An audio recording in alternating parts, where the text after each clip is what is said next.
Colonel, paano po kayo napunta sa Armed Forces of the Philippines? Maaari niyo po ba kaming kwentuhan kung paano po kayo napunta sa Armed Forces of the Philippines? Bale, magsisimula po tayo sa kung saan po kayo nagkapag-aral patungo kung saan ka po sa ngayon.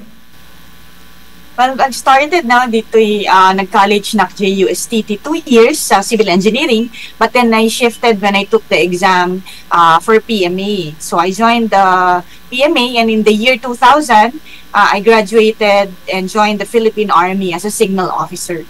Mm-hmm. Yes, ma'am. During those days na saan ka po nakapag-aral noong elementary and high school ka, ma'am? In elementary and high school days ko, spent is in Apari, Cagayan. So, I was Polinian, no? Sa St. Paul School of Apari, Cagayan. So, dyan ako graduate ng elementary and high school. Mm-hmm. Yes, ma'am. During those days na nag-study ka, masasabi ba nating very active ka when it comes to academic, extracurricular activities, and achiever po ba tayo? Basically, the typical, provincial life. Pag sa probinsya kasi, parang jack of all trades ka dyan, no? So, you will be joining operetas, no? Yung mga singing groups, dancing groups, mga choir. It is a Catholic school, so talagang we would be joining church choirs and a lot of activities. Magbabasa ka ng reading sa church. And, kasi magkatabi lang yung school namin and yung church, no? So, very, very closely knit kami sa religious activities. So, doon kami na-mold na to be in front of people and also be able to join in different capacities, no, sa mga iba't ibang talent. So, yun yung naging parang foundation ko to be open up out in the world na you can try anything and everything and make a go for it, so to speak. Mm-hmm. Yes, ma'am. Masasabi mo bang ikaw yung friendly na tao sa mga kasamaan mo? Ikaw ba yung kumbaga joker sa kasamaan mo, or ikaw yung masasabi nating very serious na kaibigan sa grupo po ninyo? Sa grupo namin, hindi naman ako joker, hindi rin ako sobrang serious. So, somewhat in the middle lang ako din, no? Yung mga tipong you laugh at people who are jokers, and you also try to engage people to meet them, gano'n. So, hindi ako din subdued, so to speak, no? I would openly come up to and meet you, talk to you, ganun, no? Pero hindi rin ako ganun sobrang kulit. So, lang tayo, middle ground lang. Hindi rin ako sobrang achiever in a sense na nandun ako sa top. So, I usually would get the 5th or 6th slot, ganyan. When I graduated in PMA, I was also in the middle of our class of 240 kami. So, I was number 36 out of 240. Nung medyo late bloomer ako, it's only when I joined the army na medyo nag-shine ako when I got there. So, when I joined my signal basic course, that's when I topped the class. So, naging automatic candidate ako for foreign schooling for advanced. So, pagka naging top 1 and 2 and 3 ka kasi sa basic, automatic candidate ka for advanced abroad. So, I took my signal captain's career course advanced sa Fort Gordon, Georgia, sa USA, no? And pinalad din tayo doon, no, to be able to get the Colonel Alan C. Dexter Award, which is you will be a Hall of Famer sa US, no? So your name will be etched on the walls of Fort Gordon, USA. Yun, so isa tayo sa mga yon, no? At least nandun yung Pilipinas. Siguro sa ngayon may mga around 4 plaques of Filipinos na nandoon sa Hall of Fame ng signal school ng Fort Gordon sa Georgia at the USA. So yun, moving forward in my career, so basic and then advanced. And I joined the signal course, so I honed my skills and talents sa information systems, so IT.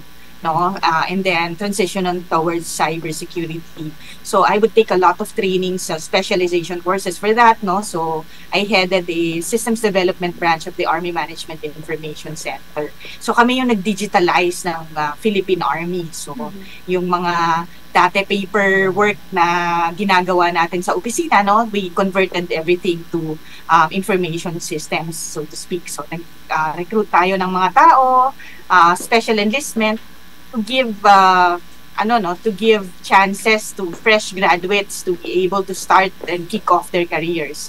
So I was able to recruit a lot of young ones, younger generations, to be part of the Philippine Army as special enlistees. So yun, and then I joined the Presidential Security Group. I used to be the uniformed aide of President Arroyo, no? Na-discover lang din ako because I also topped the schooling ng VIP Protection Force. So, ganun siya. Nag-cyber ako, and then I took my master's in Australia. Nag-move ako kasi pagka sundalo ka, you are also a development practitioner. So I took master's in international development practice, no, sa Melbourne, sa Victoria, sa Australia. And fast forward to today, no, pagbalik ko from Australia, I joined the team of Secretary Galvez in the Office of the Presidential Advisor of the Peace Process, no? OPAP dati, ngayon is OPAP-RU, no? Peace Reconciliation.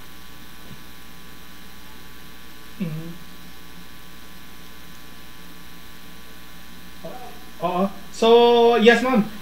Sa Philippine Military Academy po, bago natin puntahan itong medyo nawawala yung signal natin. Sino pong nag-encourage sa'yo ma'am na pumasok sa PMA? Personal choice mo po ba ito or someone who pushes you ma'am na pumunta sa PMA? Siguro the stars aligned na lang din, no? Kasi inaya lang din ako ng classmate ko to take the exams, and the rest is history. So nagkaayaan lang. Oo. Yes ma'am. So, kumusta ma'am? Mahirap po ba? Kasi syempre may mga susunod na mga kabataan na gustong pumunta sa PMA. Masasabi ba nating mahirap or okay naman? And sa mga, syempre may mga nakikinig ngayon ng mga kabataan na gustong pumasok sa PMA, ano po yung mga pwede nyong maipayo sa kanila? And from you mismo na nanggaling po sa PMA? Joining PMA is a challenging feat, no? It is not a walk in the park, so to speak, because it's not all rainbows and butterflies, but it's bittersweet in a way, no? Kasi yung achievement mo, how to be molded from a civilian to a leader, no? Kasi when you graduate PMA, Oo, nawawala yung internet natin. Ayan, so medyo naglag na si ma'am. Nawawala yung internet natin. Kasama yun, no? Kasama sa training yun. But yung achievement doon is how you overcome these challenges and be able to graduate and be victorious in the process. So in-encourage ko na ating mga kababayan, lalo na dyan sa Baguio, no? None other than our Mayor Benji Magalong is also from the portals of PMA. I was working with him very closely during the pandemic response, and nakita nyo ang pagmamold sa PMA is becoming leaders, not just leaders of men, of units, but leaders sa isang sa ating leadership roles in the nation as well. Yes ma'am, during your study, sino pong nagsisilbi nating inspiration sa buhay para alam mo yun, may pagpatuloy pa po ang pag-aaral, and then ngayon talagang eto na, masasabi nating nasa tugatog ka na ng tagumpay? Basically, yung father ko kasi, I lost him in the year 1995. That's when I started to enter PMA.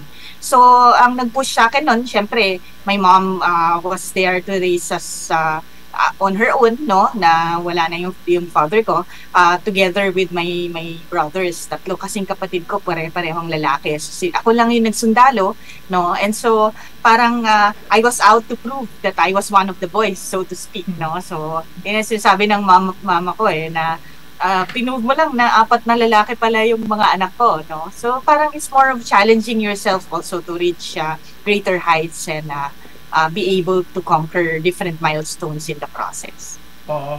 Yes, ma'am. So, ngayon, ma'am, na-spokesperson ka na. How do you balance itong career mo as a spokesperson and your personal life, ma'am? Paano po hinahandle ito? Maaari niyo po ba kaming bigyan ng sekreto pero may bubunyag naman? Parang wala akong sikreto kasi wala akong personal life. Puro trabaho ako ngayon. As the face and the voice of the AFP, I have to be there, but I'm really very honored, no, to be given this position of trust to represent our Chief of Staff of the Armed Forces of the Philippines. No? Tubong Baguio rin po ang ating Chief of Staff, si General Romeo S. Browner Jr. And agyaman na kanya na that binigyan tayo ng opportunity as a female, no, as a woman in the ranks, to also be able to represent the Armed Forces of the Philippines by being the voice of the AFP. So, malaki po yung nakaatang na challenge sa shoulders ko, no? Especially now that we have a lot of geopolitical tensions. But I am very thankful to the Armed Forces of the Philippines for embracing diversity and inclusivity, no? And giving chances for females to also take the lead in different capacities and different roles. So, nawa nare-represent natin ng maayos ang ating sandatahang lakas ng Pilipinas. And of course, I'm using my voice, no, to ignite that nationalism and patriotic spirit of every Filipino, no. Lalong-lalo na dito sa usapin natin na sa West Philippine Sea. Tama. Yan. Yes, ma'am. Tama po 'yan kasi sa ngayon medyo hindi ko lang alam pero base sa mga report na nakukuha namin, medyo talagang ang tuloy iti-tension dyan sa West Philippine Sea. Ayan, naging member ka po ng Army Management Information Center and etong sabi mo kanina etong Presidential Security Group.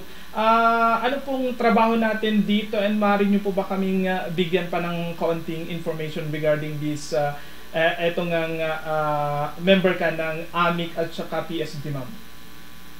Yung AMIC, no, is Army Management Information Center is basically the the biggest unit that is catering, primary unit that is catering to information systems needs of the Army. So nung nasa AMIC kami, we digitalized nga itong Philippine Army, and also we did a lot of systems for the AFP as a whole. So basically, we did a lot of programs, systems, no, to kick off itong digitalization ng Philippine Army.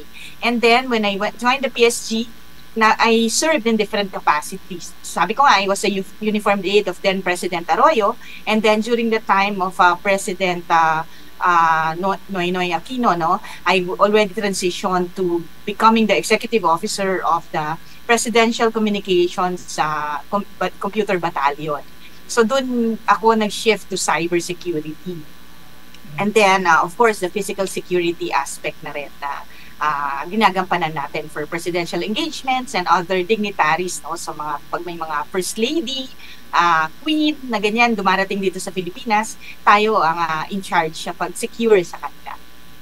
Yes, ma'am. Ma'am, nabanggit niyo po na madami yung parang career development niyo bago po kayo nakarating dito sa posisyon ninyo ngayon. Was there a time, ma'am, na sinasabi niyo sa sarili niyo, ayoko nang ituloy ito, ang hirap naman. Lalong-lalo na kasi nag-aaral pa kayo dun sa abroad, ma'am. Was there a time na talaga na parang gusto niyo niyang sumuko or mas nanaig pa rin yung drive, ma'am?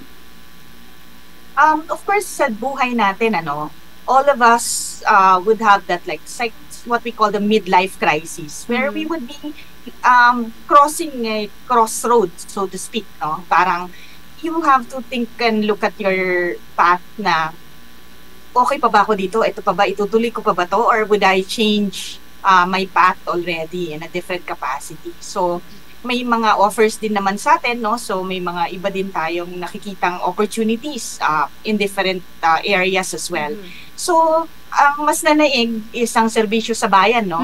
I'm thinking na na-enjoy ko naman doing a life of service while at the same time being able to balance, no, yung aking ang pag-raise ng family.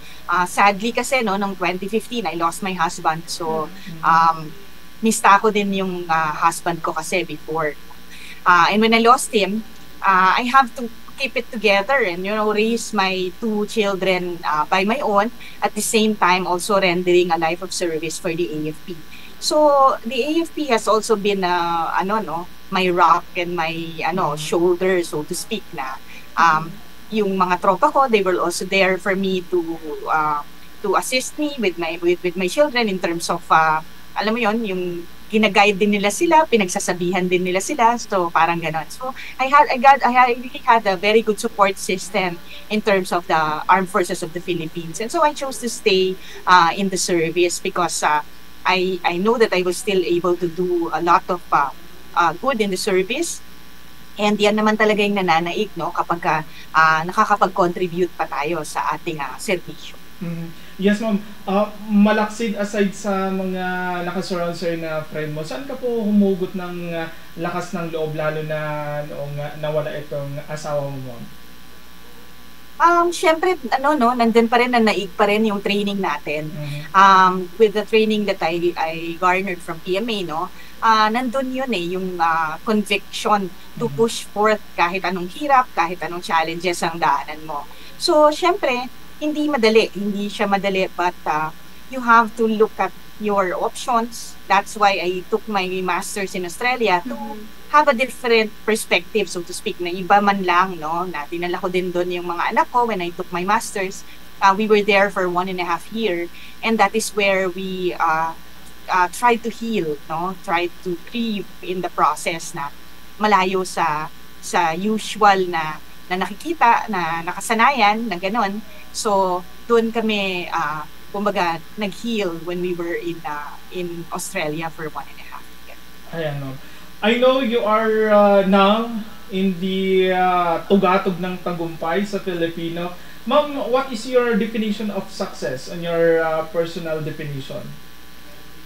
At this point, no, hindi ko masabi na talagang andun ako sa tugatog ng tagumpay. I feel like I'm still challenging myself. Ang success kasi is subjective. For every individual, there is a definition for success. So, yung iba dyan, makapagpatayo sila ng bahay, makapagpunda ng bahay, makabili ng sasakyan, they feel, success ko na to, no? Nakuha ko na yung mga kailangan kong ipundar. Success for others is having their children graduate, no, and finish school and all that. For me, ang pinaka level of success ko is not really what I would be attaining for myself in my career. No, for me, this is a life of service, and I would do everything to excel in my chosen profession. No, so kailangan magserbisyo tayo ng tama at maayos. But my greatest success is actually my children. How I raise them, how people perceive my children to have been raised by their mother. So, kung makakausap nyo ang aking dalawang anak, no, ang panganay ko ay isang data scientist, no, graduate na siya. He's now co-founder of his own startup. And yung bunso namin ay nandyan sa PMA din ngayon. He is a second-class cadet. Pag nakausap niya yung mga anak ko, they're really very good kids. Yun ang feedback sa akin noon. Magalang sila, lagi silang, they say thank you in everything that you do for them. They're po and opo. And they're really very, very approachable and very kind and friendly. So yun yung feedback ng anyone that they meet, that you really raised very good children. And I think that is my greatest success for my end. Ayan, and we congratulate you for so, that, ma'am. You are really a beacon of inspiration for every Filipino, especially for women everywhere, proving that with determination and yung mga sinasabi mo kanina, anything is possible. Kaya congratulations, ma'am. Sa mga hindi nakakaalam na nakikinig sa ating radyo, si Ma'am Francel po ay Cybersecurity Woman Leader of the Year 2023. top 30 women in security ASEAN, top 10 women in cybersecurity Philippines. Kaya hindi nakapagtataka ng na itong mga sinasabi niya sa kanyang pagsasalita ay talagang very, sabihin na natin, trained na siya. Ayan, so ma'am, congratulations. Any message to those who are fighting for their dream at sa mga taong nawawala na po ng pag-asa para ipagpatuloy ang kanilang pangarap sa buhay? Ano po ang encouragement, inspiration mo sa kanila? Any Adji, mabalin mong ibaga, ma'am, tapno pagalanda iti inspirasyon. Go ahead, ma'am. When agyaman ka nga datoy na kanya today, in-invite niyo ko. You know, lahat po tayo may mga challenges na dadaanan. There is no perfect life. It is not all rainbows and butterflies. But it is how we overcome these challenges that shapes us and our personality. No? Ang lagi nating tatandaan, it's how we perceive things and how we react to things that would matter. No? So, iba-iba tayo lagi ng reaksyon sa kung anong nadadaanan natin sa buhay. And for that is something that you can control. No? Yung mga problema na yan, talagang darating yan sa buhay natin. Pero kung paano natin ito malalampasan at paano natin ito haharapin, yun yung importante.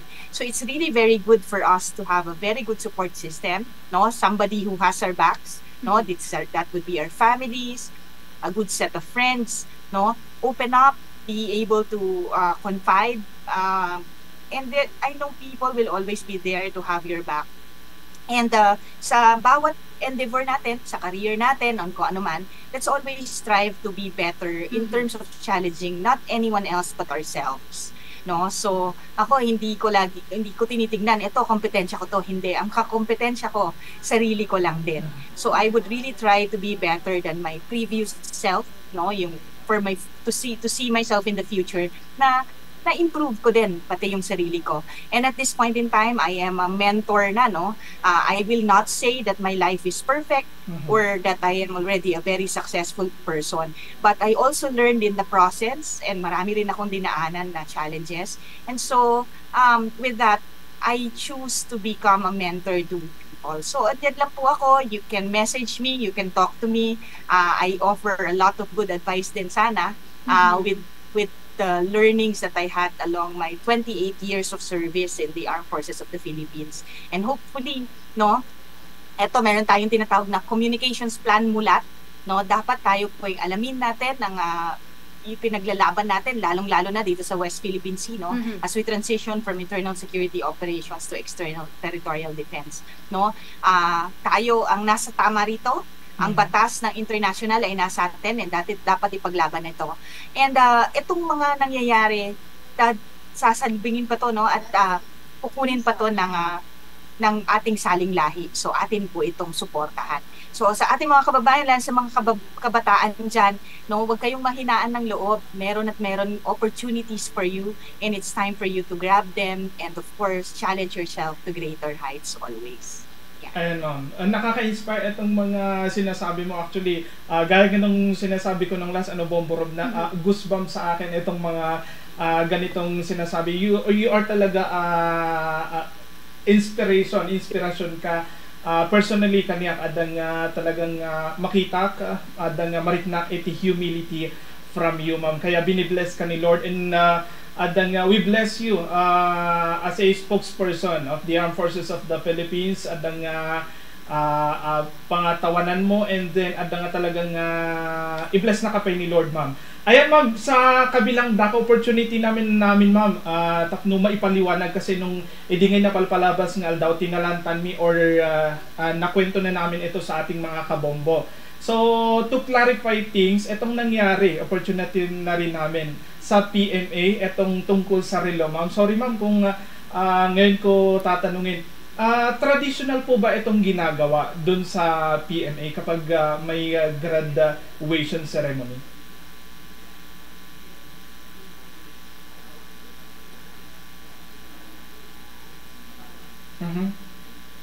Oo, so mukhang nawala na? Wala na ba? That are in place. So, ito, admittedly, nagkamali naman po siya, and he was already reprimanded for that, and he was already learned from this mistake, and so we want to move forward from that incident and come out as a better person, learning from the mistakes that we made. Mhm. Yes, ma'am. So, yun lamang po, at least na-clarify and hindi po natin narinig. So, ibig sabihin hindi po traditional ito, ma'am. Nawala po kasi. Hindi. Mhm. Oo. Through the years, we are molded to become, of course, ladies and gentlemen of the cadet corps, eventually joining the different branches of service, and we are cadets of character. So, isolated incident nga ito, maaring nadala siya sa euphoria, no, na-graduating siya, graduar, at yung presidente. So siguro he took his chance of so for whatever reason that he did it, he learned from that, and admittedly nga he made that mistake. And this is not very common. So this is one incident that occurred as an isolated incident. Ayan. So, any last message, ma'am? Kadagiti amin nga kabombot, awansan iti oras tayon. So, any message, last message, baka dapat kaya't mong i-shout out. Go ahead, ma'am. So ating mga kabombo, no? Kamusta kayo lahat dyan sa Baguio City? Enjoy nyo po ang lamig. Ako din po ay isang residente na din dyan, no? Sa area. And kita-kita tayo pagka nandyan po kami. Lagi naman po kaming nandyan sa Baguio City. So sa bawat isa po, ang hamon ng buhay ay talaga pong constant yan, no? Hindi po yan mawawala. But it is in how we overcome the challenges that we face that we will, rise victorious from our life. So, ang ano lang dyan is, we write our own book of life. So, kung paano po nyo gusto masulat ang kwento ng buhay nyo, kayo po ang magkocontrol niyan, wala pong iba. But with the help of course, very good set of friends and family that will be with us along the way. So, at the end of the day po, ang gusto natin mangyari, pagkahaharap na po tayo sa dulo ng buhay natin, masasabi po natin that we live the very fruitful and meaningful life. Yun po. So, sa mga bata po dyan, baka gusto nyo po rin, no? I enjoin you to join the life of service and serve our nation in different capacities as well. Sa atin din pong may edad, pwede din po kayo mag-join sa Armed Forces of the Philippines in your capacity as reservist. So bukas po ang aming pintuan for you to join us in our ranks. That's all for today. Maraming salamat po for having me, and mag-iingat po tayong lahat palagi. Ayan, maraming salamat, ma'am. Agyaman kami iti opportunity and it's a privilege na mapaunlakan nyo po ang aming programa. Ayan, maraming salamat and agbyag ka. Ayan po si Colonel Francel Margaret Padilla Taborlupa, ang spokesperson ng Armed Forces of the Philippines. Maraming salamat po. Maraming salamat, Bombo Radio.